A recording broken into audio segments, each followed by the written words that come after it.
All right, welcome back on Africa Business Radio. It's been a minute. Yes. I've still got Winston in the studio with me, and it's getting to the very interesting part. We have a guest right here with us in the studio. And just a quick introduction before I bring her in. She is Omolayo Ayanbadejo. She has worked in the corporate environment for several years. She is certified by the American Caregivers Association, the ACA, as well as GIZ Ministry of Labour and Employment as a caregiver. In addition, she has a bachelor's degree in geography from the University of Ibadan and a master's in corporate communications and public affairs from the Robert Gordon University. Trained caregiver, specialized in geriatrics caregiving. Her journey into the career occupation started in 2016. That's a long time. Good morning, and thank you for joining us this morning. You too. So we're talking... Such an interesting profile. I tell you, very, very interesting. I was talking about something very interesting, mental health management. Now, if Winston comes to me and says, Rachel, you've got poor mental health, I would tell Winston, if you want to insult me, don't go through the corners. Right. So, which is just to set a background now. I'd like for you to start by telling us, the difference between mental illness and poor mental health. I think we have a very different understanding about it. Yes, we actually Because a lot of people don't even understand what the mental health concept is in the first place. Yes. Actually, I'm really glad you asked this question because people don't know the thin line between poor mental health and actual mental illness.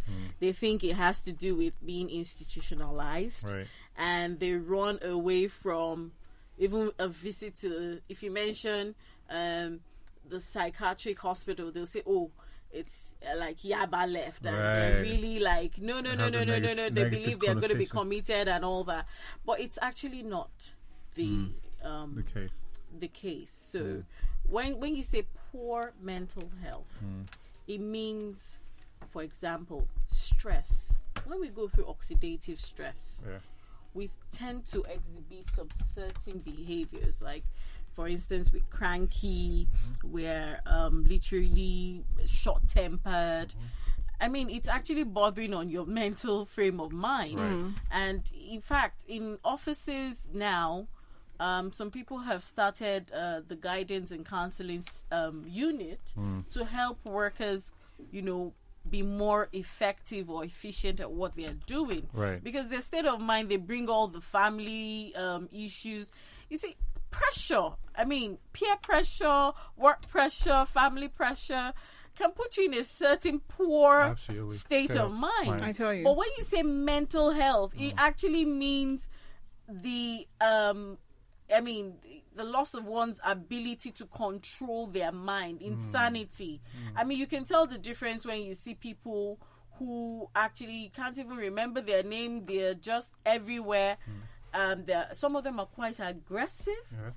That, Or some are sad and melancholic. Yes. So at that point, it might require them being institutionalized. And that's why we need the medical team in Nigeria Right. to campaign for, this mental illnesses that we have in different people. Because some people actually start from depression and then it moves up the ladder, Right. up to that point where they have no more control of their mind. Even in pregnant women, you have postpartum depression, and that is, if it's not taken care of on time, it can lead to the so many full-blown mental illness. So the Right. poor mental health is just the stages of, your mind not being settled, your mind being in a very, very poor place. Yeah. But the illness is like a damage or a disease that cannot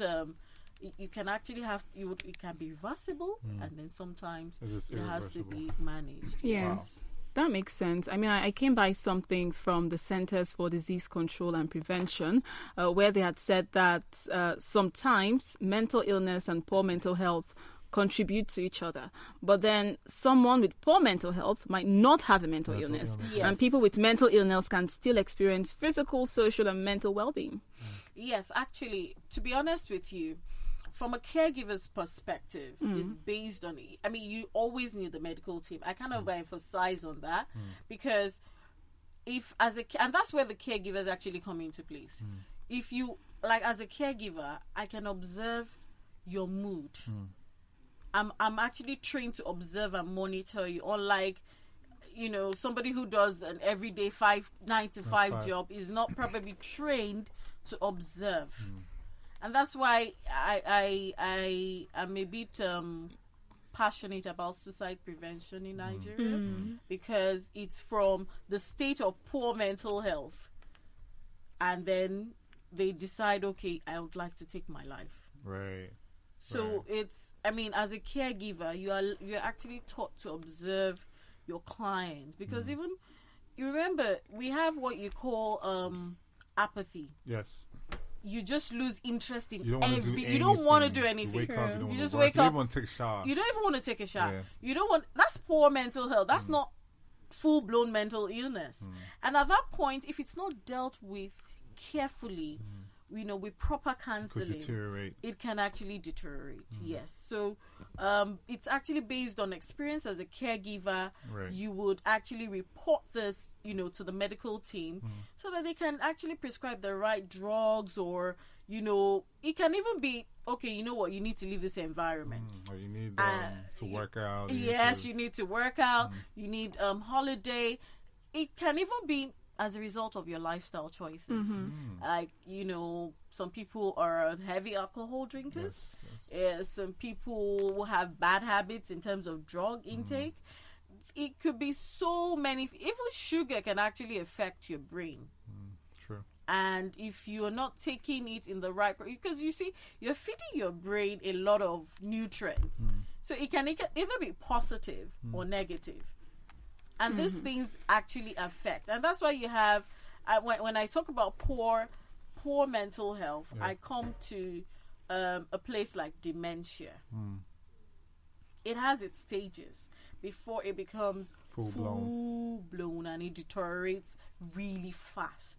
And to be honest with you, it's really touching that dementia is not just for the elderly, or it doesn't just appoint the, you know, it's not all. Some people think it's just old people's disease. No. Dementia can occur in a 30-year-old healthy male, or 40-year-old healthy female. And that's why I tell people now, I usually campaign as much as possible in terms of your lifestyle choices. You need to have good exercise, good nutrition, and to be honest with you, you need to take your supplements. So, you know, the food we take in nowadays, it doesn't have all the nutrients. So when you add supplements with that, it helps to feed the other aspect or the lack that is in your body, and you're able to. A lot of people suffer from every night. I don't know. I believe some people drive here, and you always told, always imagine you're the only same person on the road because a lot of people are so frustrated, very frustrated in Nigeria, and that will you call that full-blown mental health? No, that's actually poor mental health. Yes. Okay, so similar to what Rachel has just said, another similar stat, according to the WHO, you know, who also posits that 1 in 4 Nigerians suffer from some kind of mental ailment or mental illness. It seems like we don't really pay as much attention to mental health as we should, right? Because just like we said, or as was established at the beginning of the show, a lot of Nigerians still don't even understand it. As soon as you say mental health, they're like, nah, God forbid, no, it's not me, I'm fine, I'm all right. So what could be responsible for, you know, these stats, and how could we tackle them? Okay, I must say, sadly, the society puts a lot of pressure on us. Yes, accurate. And true. Imagine an average Nigerian that works 9 to 5. However, he or she did not start at 9. They started at 5 or 4. Because they have to wake up that early. Exactly. True. And they have to do this, recycle this every day. Remember, your body has been designed to know its limits and its strengths and its weaknesses. Yes. So if you push your body too far, yes, as a result of pressure, it will definitely complain. So you really have to know your limit. And then some people would still know their limits and still push further. No, that's not acceptable. And that's why I'll still go back to corporate organizations. Okay. They have to insist that people take their annual leave. Right. Some people work round the clock. Yeah, I agree. And it's really bad because it's unhealthy. It's very unhealthy. I mean, now when why I do geriatrics caregiving, if I add 30 years to everybody's age here, you're going to be the elderly very soon. That's why Absolutely.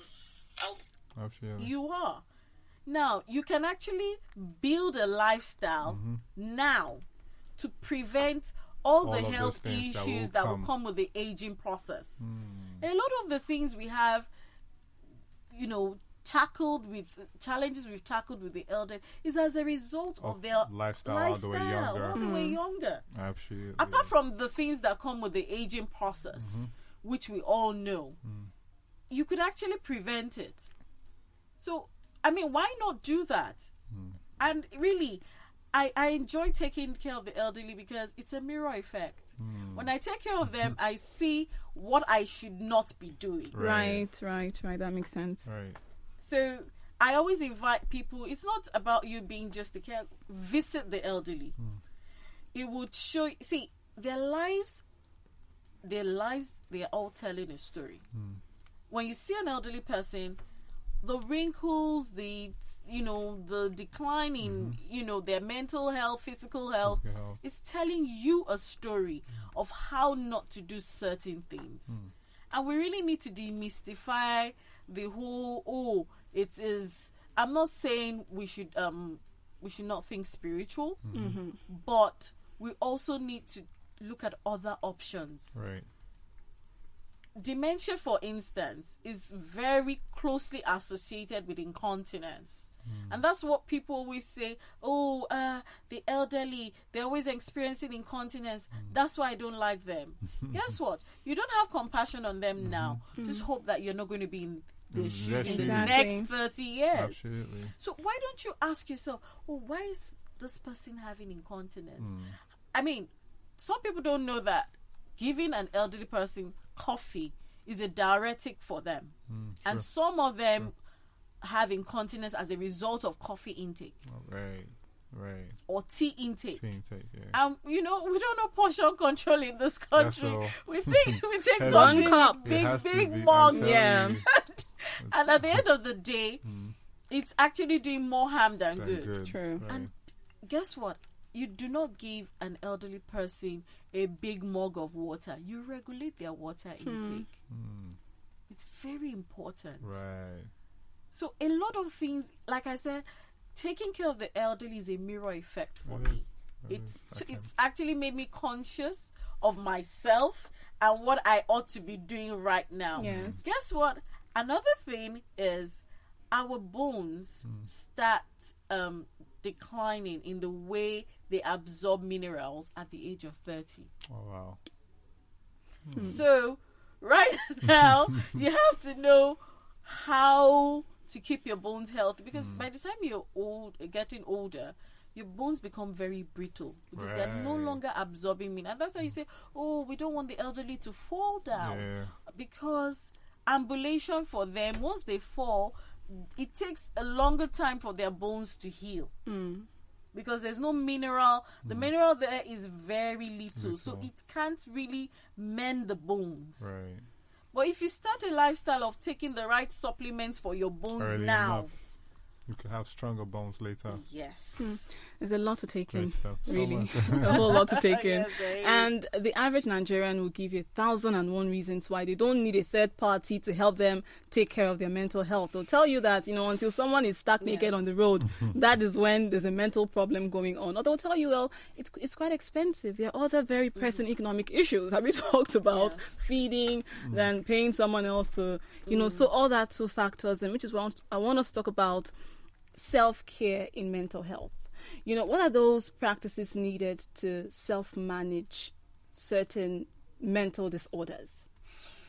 Wow. To be honest with you, I would say again, we need the medical team.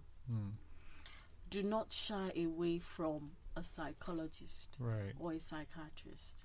It does not mean you have full-blown mental illness. No, it doesn't mean that.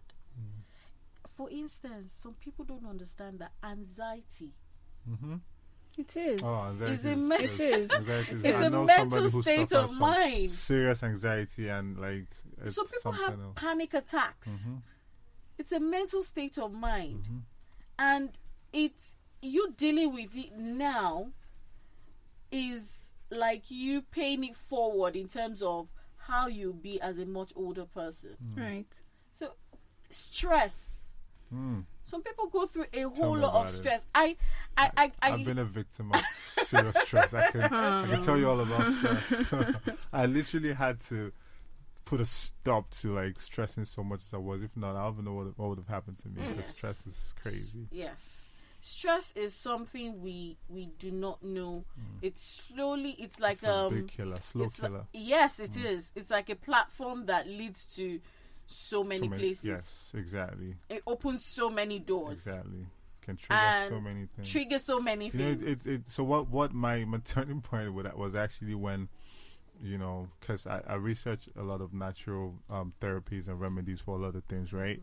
And then for literally everything you could think of, every disease, especially chronic diseases, stress was one of the major symptoms. Like, what? Yes. What's going on? No, I'm not about to do this to myself. I'm glad I didn't have to convince you. Yeah. You read it up yourself. Yeah, I did read that up. Yes. No, stress is crazy. Yes. It's crazy. But again, like Rachel said, take for example, you said, okay, don't shy away from seeing a psychologist or psychiatrist. That's fine. But we all know that therapy is not cheap. It's not. So, if, for example, you're thinking of how you're going to pay this person. So that's my anxiety. So exactly. So using the two ailments that you mentioned, anxiety, panic attacks, which are very common. I mean, besides the girl that I know who suffers from serious anxiety issues, I know somebody else also has panic attacks at the slightest thing. As a matter of fact, if you knock on her door a little too loud, panic attack. I don't know where that came from. So, there still has to be some maybe slightly more affordable ways to cope with this. Do you have any options in mind? Because especially given the economic reality right now, I could know that I have this problem, but I'm definitely not going to cough out that money to pay for a 6-month therapy. Do you understand what I'm saying? Even though I know I need to deal with this anxiety, for example. So in that situation, what am I supposed to do? To be honest, I can't put this more socks in, but there's no way to cut corners. You have to do this because really, to be honest with you, if they tell you right now that certain amount is going to get you certain this, you would be literally like a kid in the candy store looking for how to make it happen. It's because we do not place an importance, like a value on our health. Right. I mean, some people will say it's expensive. It's relative, because for some people it's affordable. Yeah, of course. I mean, it's the price of. For that, if you look at the average income, the purchasing power of the average Nigerian, I think that's what is used to determine what is expensive or not. Because generally, no matter how expensive something is, it's cheap or affordable for some people. Exactly. But looking at the average income that Nigerians earn, then you now say, okay, what can we do? What interventions can we have so that even these people can have access to such? Okay, yes, I quite agree with you. I mean, to be honest, a lot of people are waking up to the reality of the expense and the need for mental health. Right. And that's why you have some NGOs who Yes, are, true, true. organizing programs in mental health, engaging psychiatrists and, doctors, the medical team to address people's concerns and health. So I think if you go through an NGO, it will be more accommodated in terms of expense than. I don't want to say don't go to a hospital. It would be like shooting myself in the foot. Oh yes, I get that. You should go to hospital for professional diagnosis and stuff like that. Yeah. But you have to know the options. Like I would like to know the full option. If I'm going to get a package, I would like to know if I'm getting silver, bronze, or gold. So I have to know the full. And that's why I said another option is the NGO. They would be able to help and assist with payment plans. And to be honest with you, let's not. I mean, I don't want us to have this mindset that it's expensive. Sometimes you can have a payment plan for those things. It's a therapy. You can spread it across board. Now, a lot of services now, they're offering payment plans, and we all keep forgetting and underestimating HMO. That's true. HMO. I mean, Very some important. HMOs are really, they cover this aspect of therapy and mental health. So we need to actually know our options, because knowledge is key. We keep saying no to this. Oh no, it's expensive. I mean, I'm very guilty of this until I start, reorientating myself. I say no, ask first, and then if it's expensive, weigh your options. Right. So do not dismiss it outrightly. You have to delay judgment, and that's what. In fact, delaying judgment is another poor mental health state, because we all judge each other before we actually know the cause or the reason behind people's decisions.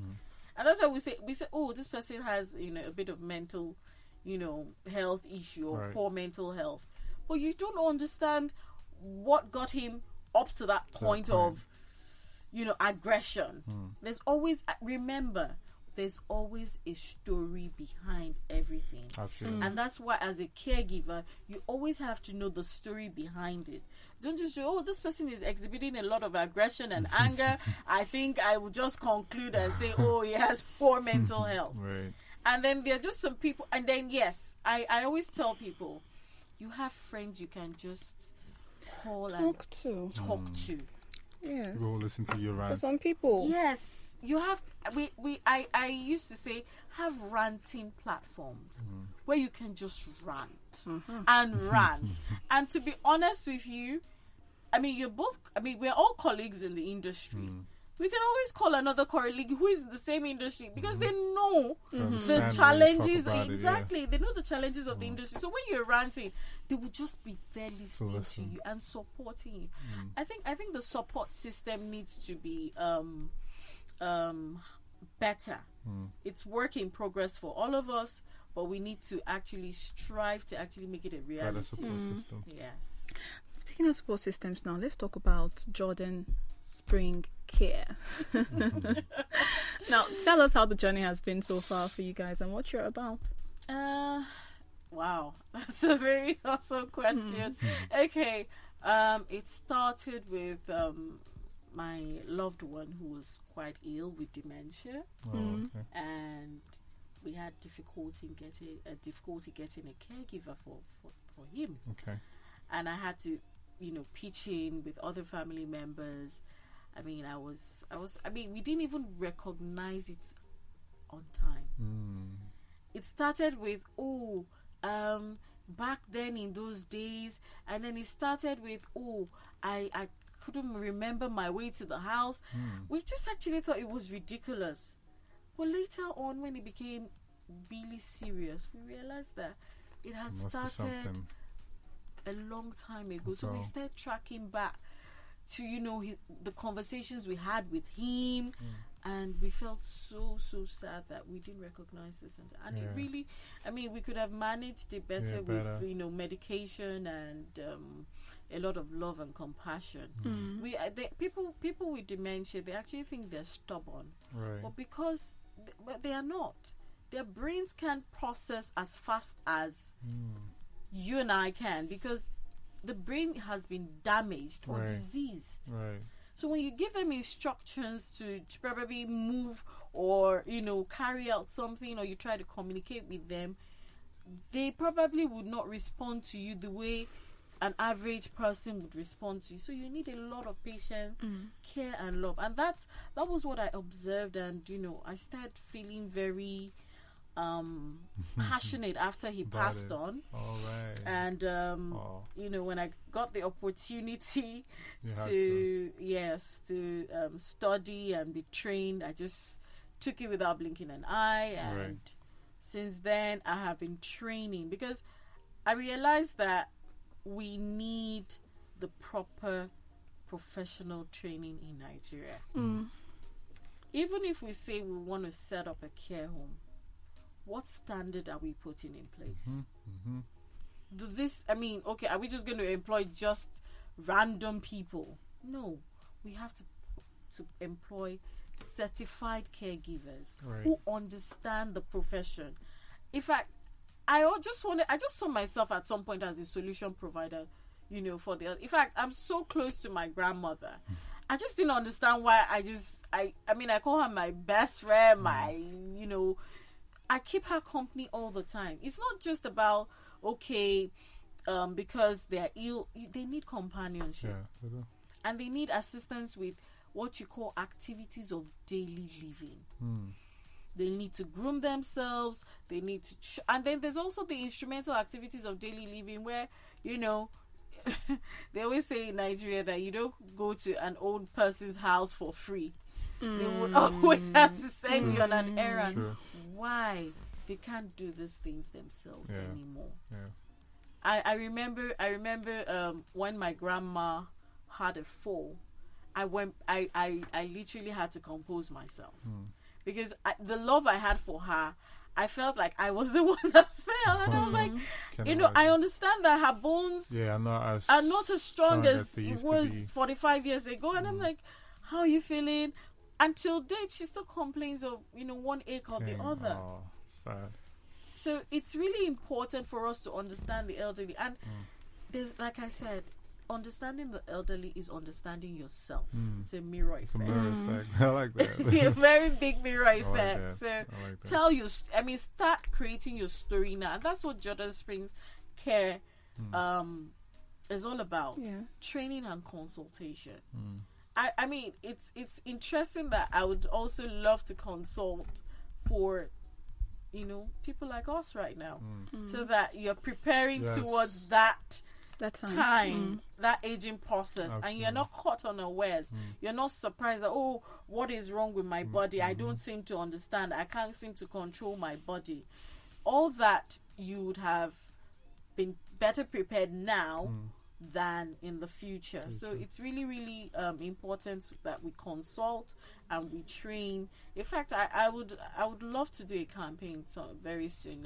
That would be great. Yeah, a campaign about ageism, because it is a very, very important thing to talk about. To be very honest, a lot of people don't understand that. Like you rightly said at the beginning, doing the right stuff, eating the right food, working out. A lot of us leave sedentary lifestyles. Now, aside living sedentary lifestyles, don't forget that the way our lives are set up, especially being in Lagos, is already one that puts your body at risk of so much stuff. You wake up very early.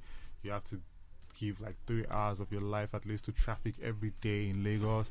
Imagine that. Do you know what that does to your body alone? Sitting in one, the frustration. Exactly. So we need to do much more for our bodies. I don't even know, and that's why sometimes you can't be surprised when you see the life expectancy rate. The conditions are terrible. You're homeless, no light, you have ton of your gen, the petrol is expensive. So ageism down here should even be taken more seriously with all of these factors that we have. You understand? So I think that'll really be great. But real quick before we wrap up, just touch on something, because while you're talking about caregiving and you're talking about it so passionately, I just realized that down here in Nigeria and even in a lot of parts of Africa, we don't exactly appreciate caregivers. You would agree with me that you'd agree with me that in the West, for example, caregivers are loved. Like, they don't joke with them. America, the UK, all other countries. But here, we don't even appreciate them. Like, we don't think about their welfare. They're almost not even recognized in certain quotas.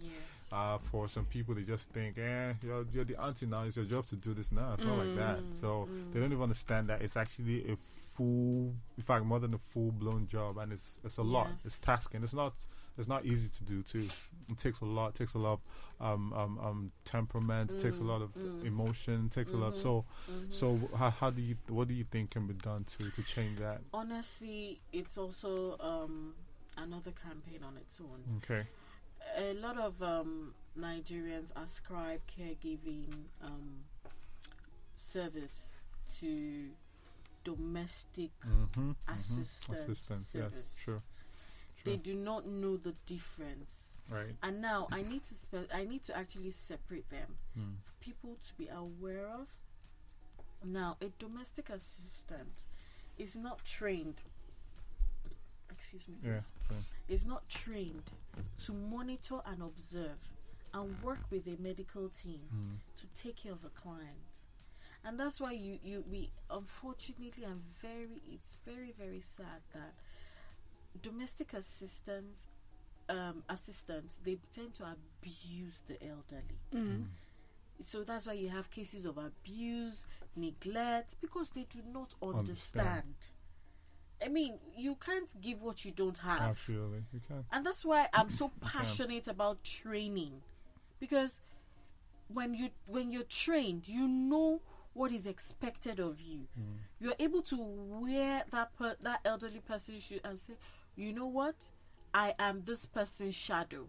So I am going to meet their needs no matter what. You know, you're going to be dealing with different people. And, you know, depending on the elderly person you're dealing with, some of them are cranky. Right. But as a professional, you know that you have to professionally give whatever this person requires. You have to give it to them. So it's like almost I could almost ascribe caregiving to motherhood.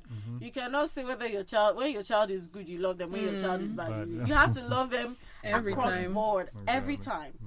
So it's really about us putting caregivers on the professional platform. You said in developed countries like UK, America, and you know other parts of Europe, they are in fact caregivers are the number 3 citizens in the world. Exactly. That's why I had to bring that up. They're so valued. They don't play with them at all. During the pandemic, wow, I think caregivers were giving more. They were giving more respect because they work back to back. A lot of elderly people live at home, lonely. But the caregivers are the ones that put smiles on their faces. So it's also, it's something we need to really, really think about and consider. In fact, I believe Nigeria is work in progress. There's hope for Nigeria. Don't let us dismiss Nigeria completely. We've been work in progress. There is hope. It has to continue to be work in progress. We are work in progress. It's like having a road under construction for 20 years. Exactly, the same road. What's going on? But that's exactly. You have to keep a positive attitude. True. You have to be upbeat. If you see the roads, you see the social lifestyle, it's naturally going to make you depressed. It's going to put you in a poor state of mental health. But you have to rise above it. Right. And give your best and keep doing your own quota. By the time you do that, you will get there. It might not be in our generation, Just play your part. Play your part. Just play your part. So yes, we need to really, really separate domestic assistance from caregiving. Oh my God, we have to wrap this up at this point. Amazing stuff you're doing, and especially now that compassion is indeed lacking when it comes to caregiving to the elderly. Thank you so much, and it's been an amazing conversation with you. And bye for now. Bye.